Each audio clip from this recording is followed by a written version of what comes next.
Sampurasun. Selamat datang di Ruang Cerita bersama gua Fajar Surya Budiman. Ya, selamat datang di Ruang Cerita bersama gua Fajar Surya Budiman. Apa kabar teman-teman ruang pendengar cerita? Semoga kalian selalu sehat walafiat dimanapun kalian berada. Buat kalian yang memang harus bekerja di luar, tetap ikuti protokol kesehatan yang sudah diberikan oleh pemerintah.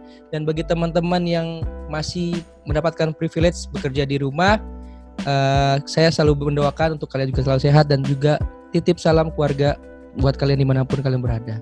Di episode kali ini saya sudah kehadiran seorang sahabat, kemudian abang, kemudian mentor, kemudian banyaklah saya belajar dari seorang beliau ini yang memang sudah mengawali karirnya di dunia pertelevisian tuh mungkin sudah 15 dan 20 tahun. Yang awal mulanya memang beliau berkarir dari ajang pencarian bakat Abang None, kemudian beliau juga menjadi jurnalis dan juga terakhir yang paling membanggakan lagi adalah beliau menjadi moderator Capres dan Cawapres di tahun 2019. Siapa lagi kalau bukan Imam Priyono. Hey, apa kabar Bang? Fajar Surya Budiman is in the house. Assalamualaikum. Apa kabar bro? Waalaikumsalam warahmatullahi wabarakatuh. Sehat, alhamdulillah. Aduh, jadi kalau kita Jadi kalau kita ngomong sama Imam Priyono nih kan karena abang Imam ini Abang None, Assalamualaikum, harus begitu kan, khasnya Betawi itu gitu kan. Waalaikumsalam. Aduh. Ini cocok nih, lo langsung masuk ke Abang None ya karena Juni itu bulannya ulang tahun Jakarta, jadi kan emang cocok lah gitu, bridgingnya pas gitu. Dan memang Abang None itu salah satu batu loncatan gue yang punya banyak banget manfaat, punya banyak banget pengalaman, punya banyak banget kesan. Walaupun sebenarnya gue emang senang berorganisasi Jar. Jadi sebelum Abang None gue juga aktif di beberapa aktivitas yang lumayan padat. Dari SMA gue udah aktif di Paskibraka DKI Jakarta, jadi di aktif di organisasinya. Setelah itu di kampus gue juga aktif di Himpunan Mahasiswa Teknik Sipil. Selanjutnya gue juga aktif di Senat Mahasiswa. Pasca itu semua baru gue masuk ke Abang Jakarta 2004. Alhamdulillah menang. Juara berapa Bang waktu itu Bang? Lupa Bang? Juara pertama, alhamdulillah. Oh pertama ya? Wih, luar biasa. Nggak kelihatan ya. 2014 ya? Berapa? 2004. Oh 2004, sorry 2004. Nah, kalau ngomongin tentang seorang Imam Priyono tidak lepas dari salah satu TV yang memang membawa beliau terakhir adalah yang aku pernah bilang ada moderator Capres dan Cawapres pada tahun 2019. Tapi sebelum itu, gue pengen tahu dulu dong keseharian seorang Imam Priyono di kala pandemi dari awal Maret hingga sekarang. Apa nih hal-hal unik ataupun hal apa yang mungkin belum pernah dilakukan di masa pandemi ini, atau hal-hal baru yang belum pernah dilakukan dan sekarang ini dilakukan di kala pandemi? Kalau selama pandemi yang pasti lebih banyak di rumah, walaupun tidak selalu di rumah, karena di TVRI sendiri ada pembagian, ada waktunya kita work from home, ada waktunya kita work from office. Saya sendiri dapat penugasan yang di kantor, jadi siarannya di kantor. Ada teman yang lain, Happy Goritman, dapat penugasan siaran di rumahnya selama beberapa bulan, 2-3 bulan. Nah, itu yang reguler dilakukan. Jadi biasanya saya siaran sore atau malam hari, itu yang dilakukan. Tapi lebih dari itu bisa memanfaatkan waktu di rumah. Justru berusaha membuat rutinitas baru karena di rumah kan alhamdulillah jadi ketemu anak-anak, bisa lebih nemenin gitu ya, walaupun juga nggak terlalu optimal. Karena juga kadang-kadang kan random. Terus alhamdulillah beberapa saat mulai nata diri lagi, mulai olahraga lagi. Kemudian tadi terakhir olahraga tuh. Gimana? Yang terakhir tadi diposting di Instagram tuh abis olahraga pagi tuh. Iya. Kita olahraga pagi, terus ya minggu 3 kali gitu diusahakan. Terus alhamdulillah karena banyak di rumah juga kesempatan kita untuk beribadah lebih tenang, lebih banyak kan, jadi punya peluang ya. Itu sih yang sekarang dilakuin. Tapi ada satu hal lagi, kebetulan orang tua lagi sakit, jadi alhamdulillah bisa nemenin. Pagi hari biasanya sampai siang bisa sempat nemenin orang tua ke dokter, berobat, fisioterapi gitu. Nah itu yang dilakuin selama pandemi. Oke. Nah, for your information, Mas Imam sendiri ini pada tahun 2016 beliau terpilih menjadi salah satu penyiar berita terbaik KPI yang waktu itu program itu personal ya Mas ya, personal Imam Priyono ya, personal. Nah, boleh dong Mas ceritain bagaimana awal mulanya Mas itu dipilih dan alhamdulillah menjadi salah satu penyiar terbaik KPI pada tahun 2016.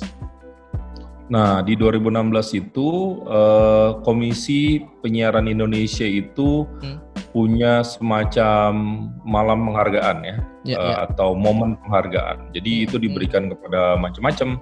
Ada mungkin program terbaik, ada lifetime achievement juga ada. Nah, salah satu kategori yang ada saat itu adalah penyiar berita terbaik. Nah, setiap televisi itu mengirimkan siapa kandidat penyiar terbaiknya. Jadi masing-masing televisi itu memberikan rekomendasi atau menyalonkan seseorang gitu. Nah, TVRI kebetulan pada tahun tersebut menyalonkan saya.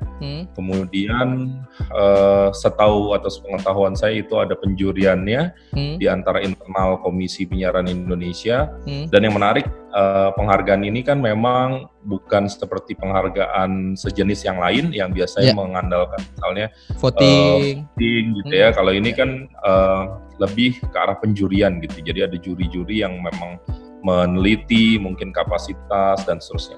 3 besarnya alhamdulillah ada senior saya, Bang Tommy Cokro. Kenapa saya bilang senior? Karena Bang Tommy juga senior saya di Abang Jakarta, dia tahun 2003, saya tahun 2004. Terus satu lagi sahabat saya Prabu Revolusi.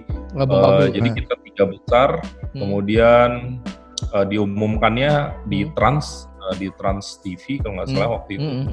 Dan alhamdulillah di antara 3 itu saya dikasih penghargaan atau diberikan anugerah menjadi penyiar berita terbaik di 2016. Agak surprise karena tentu kalau dari sisi popularitas saya rasa Tommy Cokro, Prabu Rev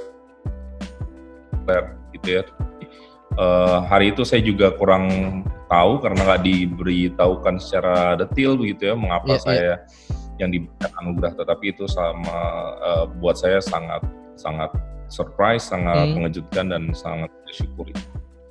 Nah, selain memang Mas Imam pernah meraih sebagai penyiar berita terbaik di tahun 2016, beliau ini juga yang paling membanggakan lagi menjadi bagian ataupun tim reporter yang liputan khusus terkait mitigasi bencana tsunami Selat Sunda pada tahun 2018, dan juga waktu itu Mas juga di Palu juga ya Mas ya kalau nggak salah ya? Di Palu saya lebih banyak di studio, tapi waktu di Palu memang TVRI memberikan cakupan liputan yang luar biasa. Yang temukan mereka ya programnya. Kita bikin satu acara khusus namanya Temukan Mereka, itu menghubungkan, menjadi jembatan orang-orang yang terpisah karena Palu salah satu gempa dan likuifaksi gitu ya. Ini terlalu sering terjadi di Indonesia, tapi kemarin terjadi di Palu dan banyak sanak keluarga yang kehilangan sanak keluarga yang lain, dan kita buat acara itu memang kami dedikasikan untuk orang-orang yang terpisah. Dan itu diapresiasi juga ya Mas sama TV luar kalau nggak salah deh. Ya alhamdulillah banyak dapat apresiasi dari pemerintah. Dari sektor misalnya penanggulangan bencana ya, Badan Nasional Penanggulangan Bencana, kemudian terutama yang kami sangat bersyukur dari masyarakat itu sendiri ya, karena tentu di kondisi ekstrim, krisis, kan semua pihak harus saling bantu dan apabila ada pertolongan itu pasti rasanya luar biasa. Iya, benar. Dan waktu itu juga Mas Imam di tahun 2019 pernah berangkat ke KTT di Jepang, kalau nggak salah ya Mas ya. KTT di Jepang ya? G20 di Osaka, Jepang. G20 di Osaka gitu kan. Boleh dong Mas ceritain bagaimana Mas perjalanannya itu hingga sampai berangkat ke luar negeri, dan itu proses-proses itu di dahulunya itu seperti apa sih Mas? Suka dukanya lah seorang Imam Priyono hingga terakhir yang memang saya tahu yang menjadi moderator debat Capres dan Cawapres. Ya Jar, sebenarnya yang gue kepengen sharing kepada Fajar dan teman-teman sekalian, kalau saya misalnya tadi ingin Fajar cerita soal saya ke G20 ya. G20 tuh prestisius sekali. Karena hanya ada 20 negara di dunia yang datang ke situ, dan yang datang itu semua pemimpin negara.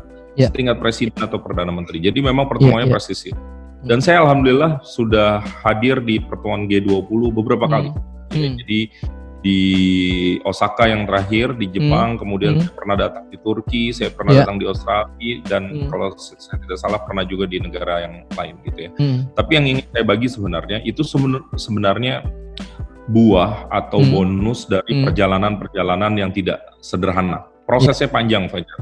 Jadi saya mulai karir di TVRI dari dasar sekali, belajar dari hal yang paling sederhana, yang juga tidak mudah ya. Saya turun jadi reporter di lapangan cukup lama, bertahun-tahun, dan bahkan terakhir saya selama 8 tahun berturut-turut posting melakukan reportase liputan di istana kepresidenan gitu ya. Nah itu seiring waktu akhirnya mungkin perusahaan atau manajemen melihat saya cukup punya kapasitas, seiring waktu semakin matang. Nah semakin matang biasanya juga yang tugas yang diberikan ke saya biasanya juga ditingkatkan gitu ya. Biasanya kalau bisa yang mudah dikasih yang tidak mudah, dikasih yang lebih sulit, dikasih yang semakin kompleks. Nah akhirnya saya lumayan dipercaya untuk hadir di forum-forum internasional yang memang tingkat kompleksitasnya tinggi. Karena biasanya di KTT G20 memang heavy-nya atau beratnya ke sektor ekonomi ya, tetapi lebih dari itu seringkali KTT G20 ini juga ajang pertemuan yang membahas hal-hal sensitif, bisa politik, isu sosial, begitu ya, yang biasanya mengemuka gitu. Seperti yang terakhir, walaupun tidak jadi dihelat gitu ya, jadinya via aplikasi video conference, itu juga tiba-tiba misalnya G20 juga membahas masalah-masalah misalnya yang berhubungan dengan COVID dan seterusnya gitu. Nggak ansih masalah ekonomi. Nah itu makanya butuh reporter atau jurnalis yang punya jam terbang tinggi, karena produk media yang dihasilkan harusnya produk media yang punya kualitas dan bisa menjadi representasi dari pertemuan tersebut. Gitu Jar. Nah Bang, boleh dong Bang kasih tips buat teman-teman yang mungkin mereka baru pada tahap menjadi jurnalis di lapangan, kemudian bagaimana, gue pengen banget nih Bang, gue pengen dari jurnalis lapangan ini nantinya nextnya gue menjadi news anchor di studio ataupun bisa berangkat ke luar negeri gitu. Ada nggak tips tertentu dari seorang Imam Priyono untuk kiat-kiat bagaimana kita bisa melewati proses-proses tersebut gitu? Tips dari gue buat semua teman-teman yang mungkin masih menjadi jurnalis muda, yang pertama, jadi jurnalis itu buat saya sebagai profesi yang full time ya, total. Jadi kalau teman-teman lagi menggeluti profesi ini, taruh hati, tenaga, pikiran teman-teman kepada profesi ini. Belajar terus, belajar dari manapun, jangan cepat puas, kemudian pelajari hal-hal yang bahkan yang mungkin bukan di bidang kita, karena perkembangan dunia jurnalistik ini berubah cukup cepat ya. Kalau dulu kita misalnya untuk menghasilkan sebuah tayangan siaran langsung membutuhkan kru yang banyak, tapi bayangkan di titik hari ini misalnya untuk melaporkan dari luar negeri cukup satu orang. Iya. Perangkat yang sederhana, mobile journalism misalnya, Mojo, dia bisa bersiaran begitu. Jadi kecepatannya tinggi. Jadi pilihannya adalah dari waktu ke waktu belajar. Jangan baru ngerti sedikit kemudian kita puas, merasa paling ngerti, itu juga akan menjadi masalah. Jadi kalau menurut saya menjadi jurnalis adalah menjadi pembelajar, setiap waktu ya belajar, setiap waktu mencatat, mengingat, dan setiap waktu membaca, mendengar, melihat. Nah itu jurnalis tuh. Nanti kalau pada titik tertentu semua tabungan itu mendengar, melihat, membaca, menggunakan hati, itu biasanya akan menjadi satu kesatuan yang membuat kalian bisa nembus level demi level. Oke.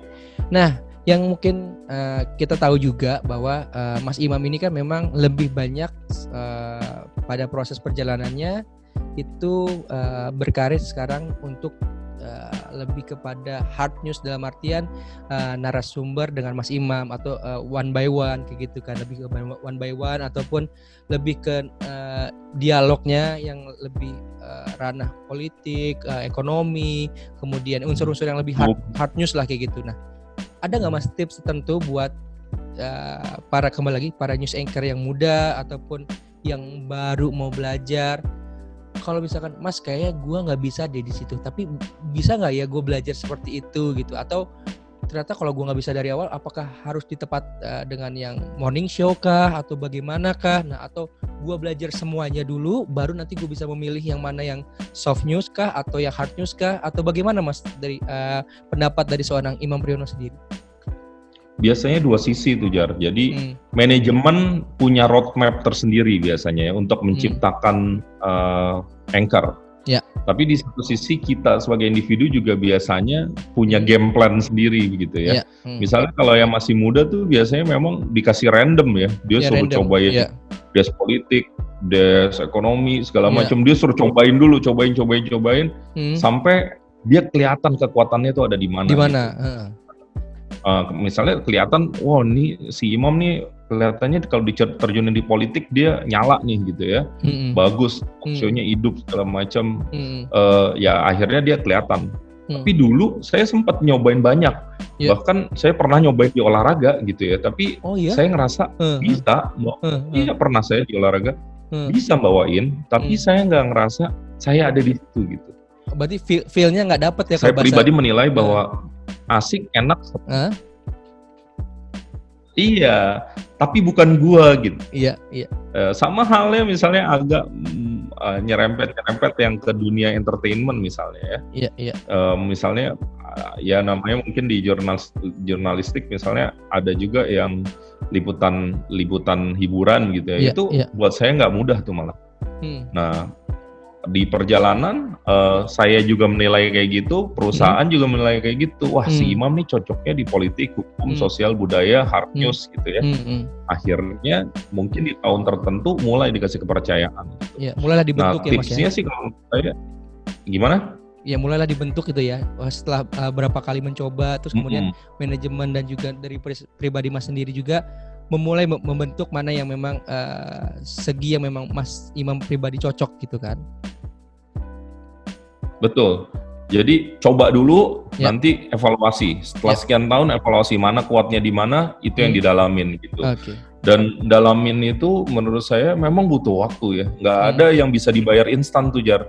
Jadi jam terbang itu harganya mahal, proses itu harganya mahal. Nggak bisa beli di groceries mempercepat waktu gitu, nggak bisa tuh. Jadi emang harus ngelewatin jatuh bangun, melihat kanan kiri, kontemplasi gitu. Gue cocok nggak ya di sini ya? Nggak deh, kayaknya udah fokus di sini. Tapi kalau masih muda sih coba semua sih kalau saran gue Jar, karena ini pandangan gue pribadi ya. Pada dasarnya semua pilihan kekuatan itu ada nggak ada yang lebih remeh satu sama lain gitu ya. Teman-teman yang di hiburan itu punya kekuatannya masing-masing. Teman-teman yang di olahraga punya masalah, punya kekuatannya masing-masing gitu juga di politik gitu ya. Walaupun kadang-kadang tingkat kesulitannya menjadi pewawancara di bidang politik, sosial, hukum itu adalah biasanya kita setiap hari ketemu materi yang sensitif. Dan presenter atau anchor itu kan representasi dari lembaganya. Judgment dia terhadap pilihan narasi, pilihan diksi, pilihan macam-macam itu kan nempel tuh. Profil orang dan profil lembaga nempel.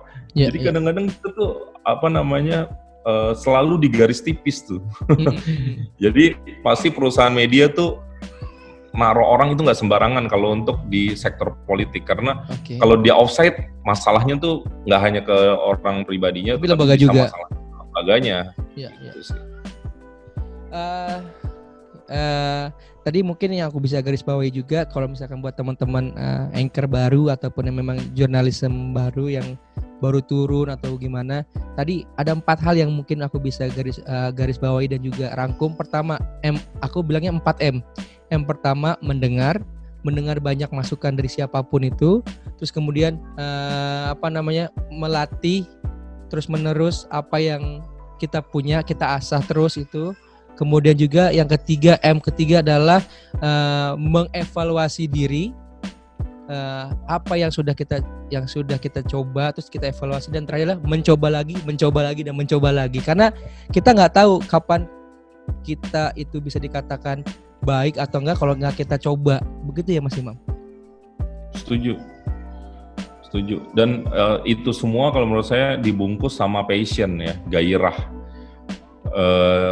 Karena kalau tanpa itu kita akan business as usual, belajar tapi nggak ini gitu ya, nggak ada gregetnya gitu. Akhirnya itu ada hubungannya dengan attitude kita terhadap pekerjaan. Kalau kita greget terhadap pekerjaan kan kita, misalnya besok ada dialog, kita pasti malamnya udah deg-degan, udah coba riset segala macam, nggak ngeremehin gitu. Kan kalau kita ngejalaninnya itu cuman gini-gini doang, itu biasanya susah tuh berkembang gitu ya. Kadang-kadang mungkin skill 9, tapi kalau attitude-nya 6, mungkin dia bisa meledak, tapi meledaknya paling sebentar. Habis itu orang akan ada yang lebih jago dari dia gitu ya. Tapi kalau dia punya attitude yang baik, gue rasa justru dia awet. Setuju. Lalu gue takut salah ngomong nih.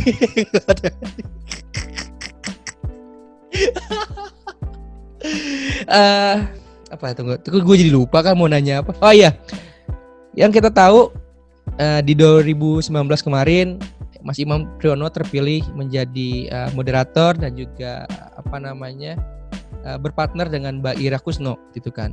Dan gue melihatnya adalah Mas Imam tuh sungguh tenang pada saat proses dialog berlangsung, kemudian tidak terlalu bergebu-gebu untuk memberikan pertanyaan ataupun feedback baliknya kepada kita kayak gitu kan. Nah, dari seorang Imam Priyono pas awal kaget tahu pas awal tahu menjadi salah satu moderator itu kaget gak Mas? Terus apa yang langsung ada di otak lu kepikiran, gua harus gimana nih? Terus sampai pas hari H atau pas 1 jam sebelum acara, apa tuh yang lu prepare detail atau gimana yang mungkin bisa teman-teman ruang cerita tahu Mas? Gua dikasih tahu lagi di mall. Oh ya? Jadi lagi di mall, di Pondok Indah Mall, lagi sama keluarga, terus dikasih tahu. Kaget, agak bengong juga gitu ya. Bahkan awalnya tahu belum officially dari KPU, awalnya tahu dari teman. Ada teman ngabarin, Mas Imam, itu Mas Imam tuh kepilih jadi moderator presiden. Masa sih gitu? Ya, kaget juga kan. Saya berprinsip selama KPU belum nelpon saya atau belum memberikan keterangan resmi, selama itu juga saya menanggapinya wajar aja gitu. Oh iya, tunggu aja gitu ya sampai KPU benar-benar nelpon. Dan akhirnya nelpon. Jujur itu juga saya nggak duga. Alhamdulillah amanah itu sampai ke saya. Karena debat pertama itu menurut saya debat yang berat ya. Karena bayangkan kedua pasang calon ini belum pernah sekalipun bertemu begitu ya. Kalau Pak Prabowo dan Pak Jokowi tentu pernah bertemu, tetapi dengan kombinasi Pak Sandi dan Kiai Haji Ma'ruf Amin ini mereka belum pernah ketemu. Kemudian head to head ini kan berlangsung cukup menegangkan ya, cukup hangat di antara kedua paslon dan di antara kedua kubu pendukung gitu. Jadi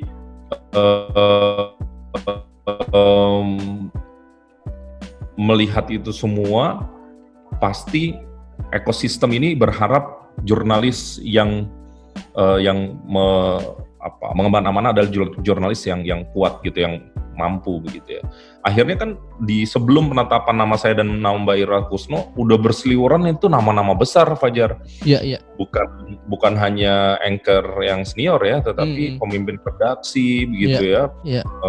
Tokoh-tokoh senior di dunia jurnalistik itu digadang-gadang menjadi calon moderator gitu. Jadi saya pribadi nggak punya ekspektasi yang berlebihan. Bayangkan nama-nama ya sekelas bahkan Pak Karni Ilyas, Mbak Rosyana Sitalahi itu pun nama yang besar sekali di dunia jurnalistik gitu ya. Jadi dibandingkan Imam Priyono yang nggak ada apa-apanya begitu ya. Saya kalau Mbak Ira juga kan jurnalis senior gitu. Jadi saya nggak punya ekspektasi yang berlebihan. Tetapi itulah mungkin jalan takdir, kombinasi untuk menduetkan Mbak Ira dengan sosok jurnalis yang lain itu diputuskan dengan tidak mudah, yang saya dengar. Rapat dilakukan berulang kali, kalau saya nggak salah 3 kali, deadlock terus. Di rapat ketiga, ya takdir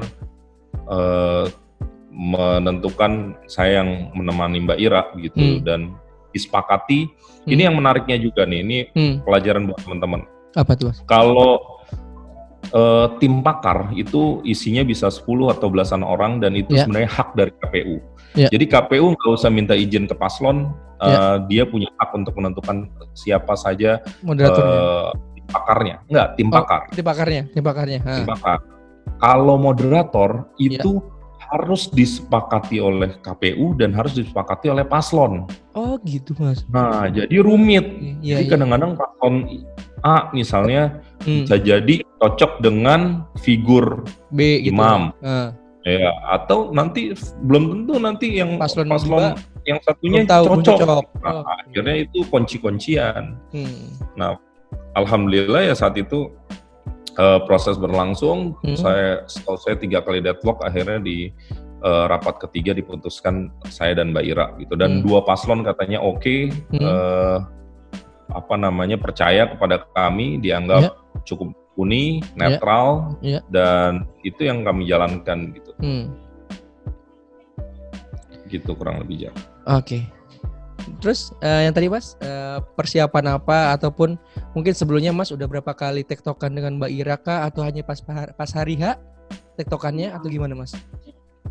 Itu. Jadi alhamdulillah kita punya waktu untuk mempersiapkan diri. Jadi salah satu persiapannya adalah kita bahkan sempat meeting dengan tim pakar membahas soal yang sudah dirumuskan oleh tim pakar.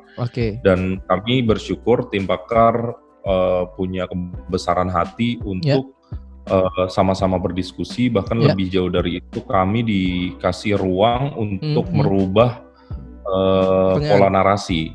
Pakar ini kebanyakan profesor, Jar. Jadi kalau bikin soal panjang-panjang. Nah, padahal durasi di televisi itu terbatas kan. Udah gitu biasanya pertanyaan yang panjang itu mungkin sebenarnya baik karena terlihat utuh konteks masalahnya. Tetapi seringkali pada arena debat, paslon itu bisa kehilangan fokus. Nah itu yang kami diberikan kesempatan oleh para pakar. Mas Imam, Mbak Ira, ada masukan nggak? Nah, kebanyakan kita sederhanakan.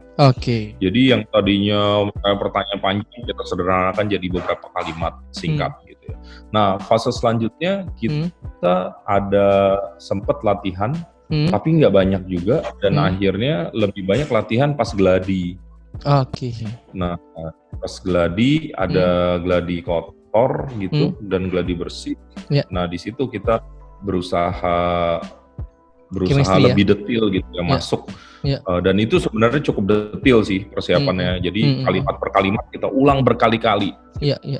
Saya bersyukur Mbak Ira Kusno tuh, kalau saya boleh kasih testimoni, adalah pribadi yang perfeksionis, pekerja keras gitu ya. Jadi memang kita mempersiapkan itu secara matang gitu pada dasarnya sih. Baik tinggal dari saya nyiapin aja. Baik dari narasi, kemudian juga Mas mempersiapkan mental juga, terus kemudian bagaimana Mas menyatukan frekuensi antara Mas Imam sendiri dengan Mbak Ira Kusno juga ya Mas ya. Itu berapa di gladi bersih dan gladi kotor itu benar-benar Mas detailin ya dengan Mbak Ira ya? Iya. Cenderung saya sebenarnya mapping sih. Saya tahu semua orang tegang. Ya, jadi saya yakin semua orang tegang. Nah, saya berusaha tidak boleh masuk ke ruang ketegangan itu. Justru saya merubah mindset saya. Justru saya yang harus menjadi penenang dari suasana itu. Karena saya alhamdulillah kan pernah ya wawancara Pak Jokowi beberapa kali, wawancara Pak Prabowo pernah gitu ya.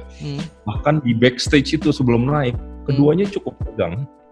Makanya saya berusaha mencairkan suasana, berusaha ice cream, menatap mata mereka, salaman, kasih senyum, sapaan yang tenang, ramah, mata-mata untuk membuat suasana juga lebih cair. Ya, cair dan kondusif lah Mas ya.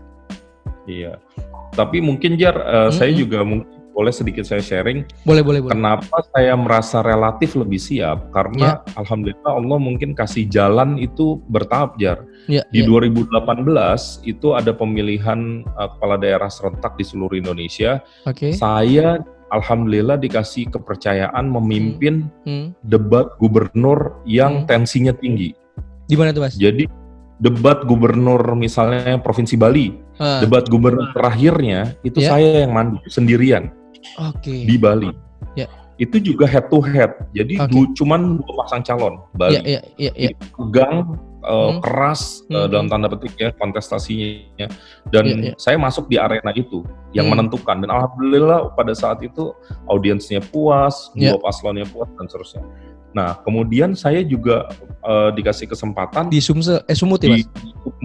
Sumatera Utara sama Sulsel juga yang terakhir dan Sulsel terakhir. Jadi memang itu kan semua wilayah panas tuh, Sumut tegang, Sulsel juga tegang begitu ya. Dan saya ngerasa dapat banyak bekal tuh. Saya tahu ini titik rawannya di sini, tensi tinggi ada di sini. Saya harus kayak gimana?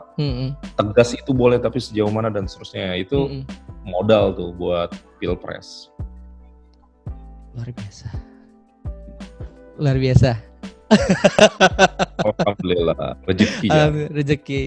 rezeki anak soleh dan Haji Oni. Masya Allah. Ini dikat kok. Iya, bahaya tuh. Ntar ada yang ngawin-ngawinin. Ntar Haji Oni siapa nih? Imam kok kenal banget Haji Oni. Aduh. Anyway Mas Imam, ada aku minta tips juga saran dari seorang Imam Priyono bagi teman-teman, sekali lagi nih buat teman-teman jurnalis dimanapun dia berada, baik itu di daerah Mas ataupun yang dia sudah di Jakarta. Pasti kan kadang-kadang nggak tahu nih ya, tapi as personal pribadi Fajar, kadang-kadang mungkin yang di daerah gue masih minder nih Mas ini dengan teman-teman yang di pusat itu, ataupun gimana ya caranya biar gue yang di daerah tetap bisa seperti Mas Imam yang ada di Jakarta, ataupun gimana gitu, ataupun masukan dari seorang Mas Imam untuk teman-teman yang di penyiar di daerah ataupun teman-teman penyiar yang ada di pusat pun, baik di Jakarta ataupun dimanapun, bagaimana mempertahankan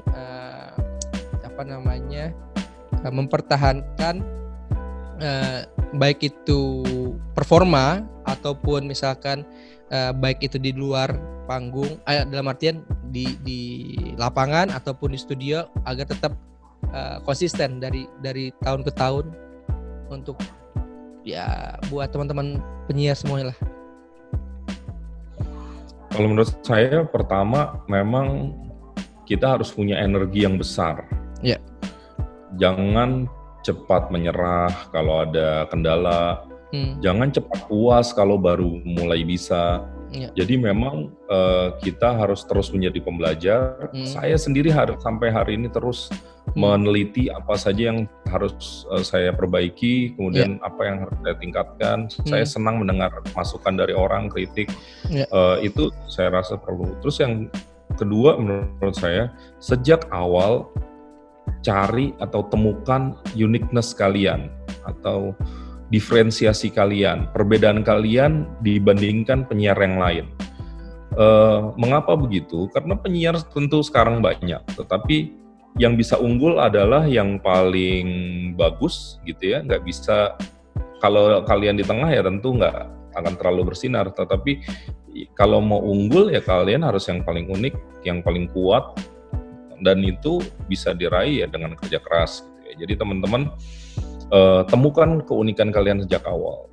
Saya pribadi mencari keunikan saya gitu ya. Saya memiliki keberuntungan, keistimewaan, karakter yang terbentuk sekarang itu saya bentuk sedemikian kompleks.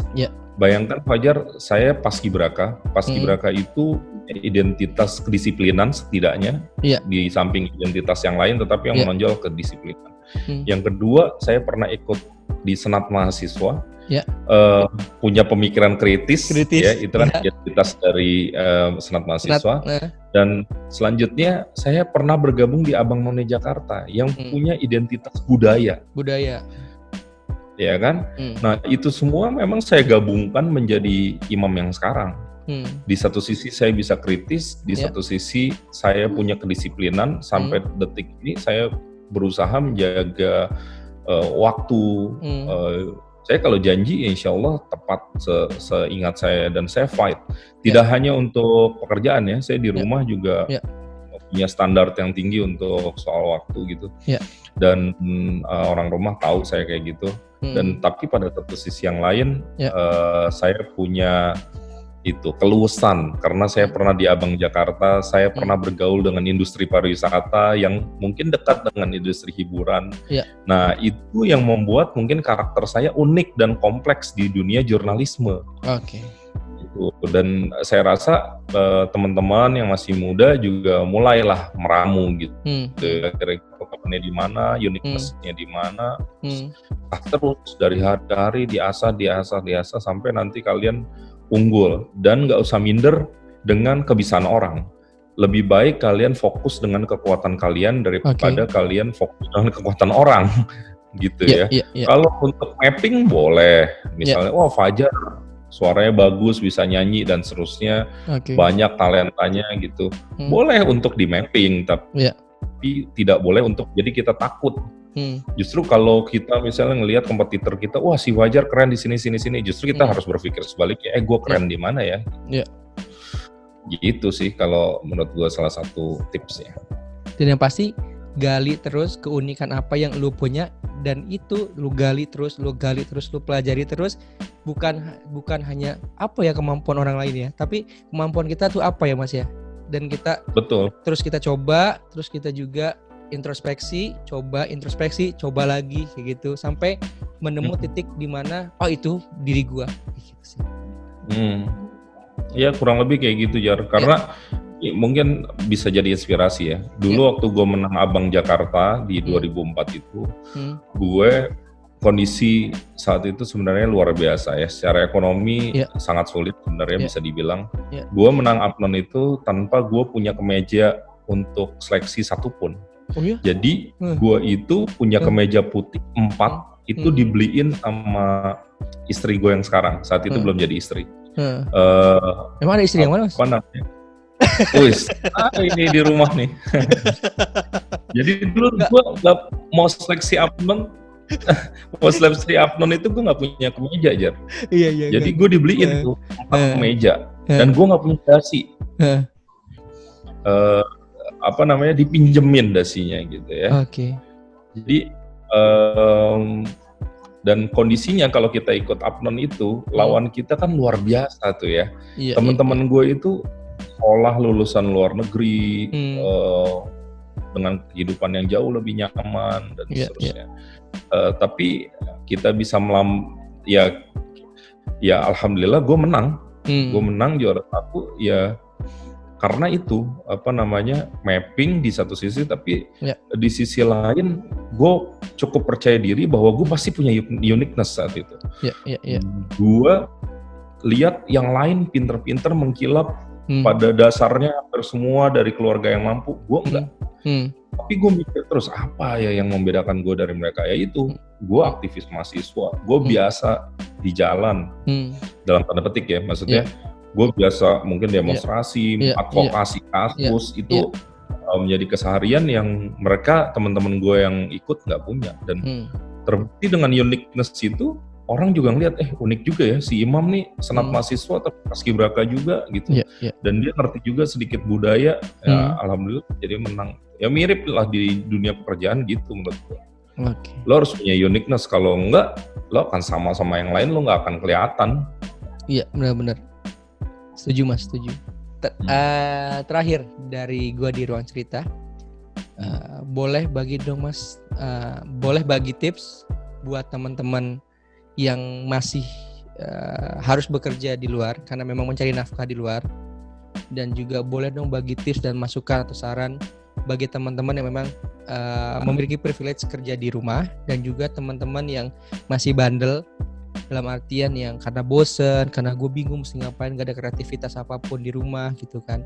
Ada gak sih saran atau tips dari seorang Imam Priyono untuk ketiga tipe orang tersebut? Dan terakhir adalah boleh minta dukungan dong Mas, minta dukungannya kepada teman-teman garda terdepan yang sampai saat ini masih berjuang untuk sama-sama melawan COVID-19. Nah ini mungkin kalau boleh sedikit sharing juga sama Fajar. Kalau ngasih pertanyaan jangan 4, ntar takutnya lupa gue. Oh iya. Paling banyak 2 lah, paling banyak 2. Paling banyak 2 ya. Ya 2. Iya. Kalau enggak takut lupa gue. Tapi ingetin aja ya kalau yang buat bekerja keluar rumah, protokol kesehatan.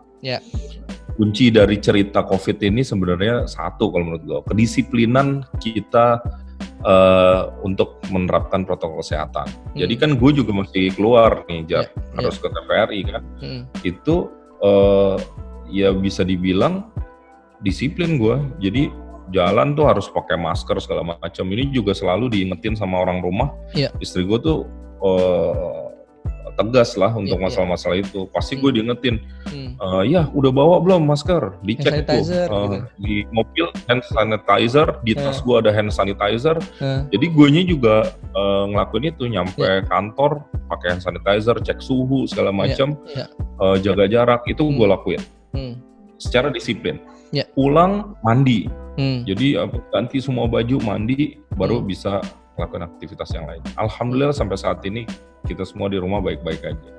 Terus yang kedua tipe yang di rumah. WFH. Yang WFH. Kalau menurut gua WFH juga harus produktif. Sayang dong kalau kita di rumah aja terus nggak produktif. Ini kayak Fajar menurut gua keren. Mungkin di rumah tapi tetap kreatif, tetap malah punya podcast gitu ya. Itu kan bagus ya. Bisa menginspirasi, bermanfaat. Jadi kalau menurut gue, kalaupun lo punya ini di rumah, kesempatan di rumah, lo harus tetap optimal. Walaupun ada teman-teman yang di rumah tapi kerjanya makin gila, Jar. Zoom itu bisa 6 jam nggak berhenti-berhenti. Meeting. Ada yang begitu. Nah itu juga kan ya beda cerita lagi gitu ya kalau yang begitu. Ya udah optimal gitu ya, waktu kerjanya juga sama gilanya dengan di kantor. Kadang bahkan kita kan punya cerita juga ya, Sabtu Minggu itu gara-gara kita WFH juga nggak ada Sabtu Minggunya, meeting juga. Iya.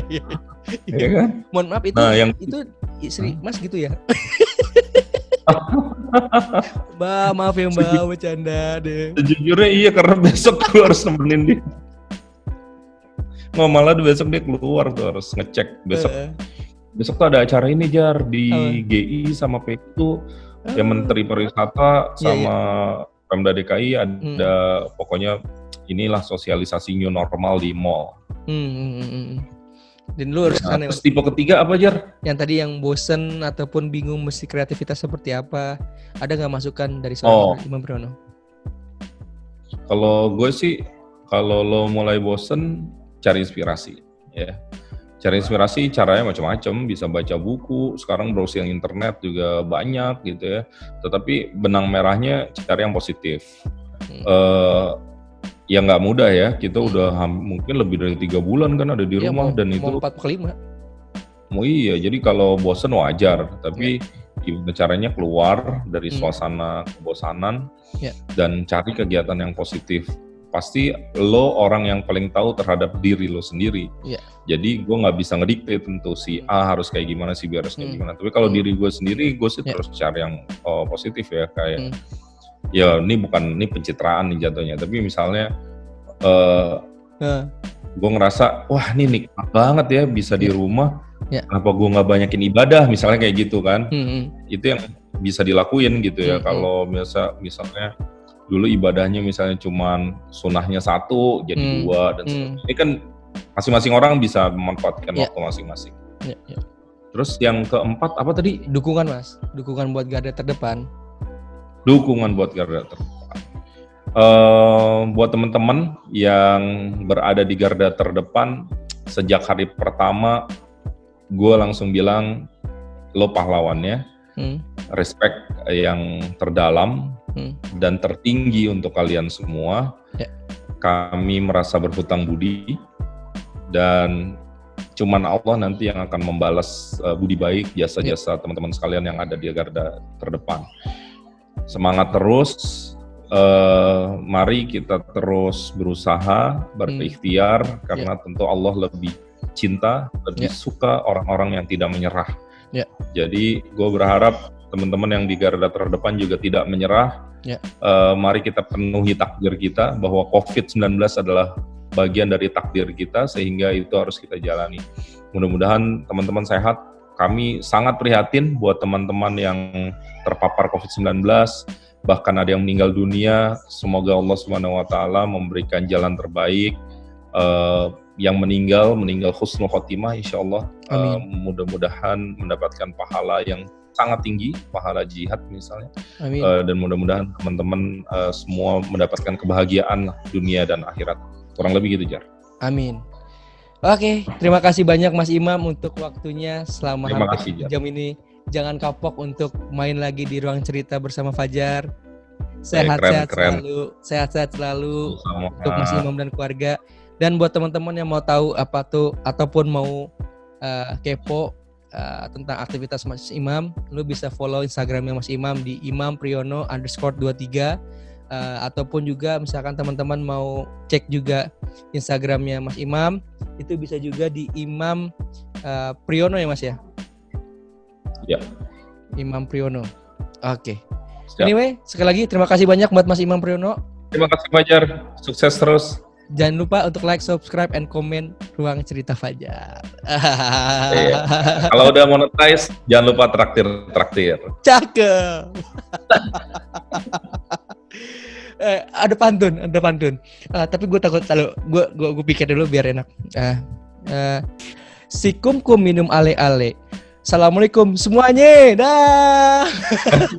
Gue juga punya, Jar. Apa Mas? Kue talam dikasih selasih. Cakep. Selamat malam dan terima kasih. Yeay, Mas Imam Priyono, terima kasih. Assalamualaikum. Terima kasih. Waalaikumsalam. Hai, jangan lupa ya untuk like, comment, and subscribe channel YouTube Akang ya. Hatur nuhun.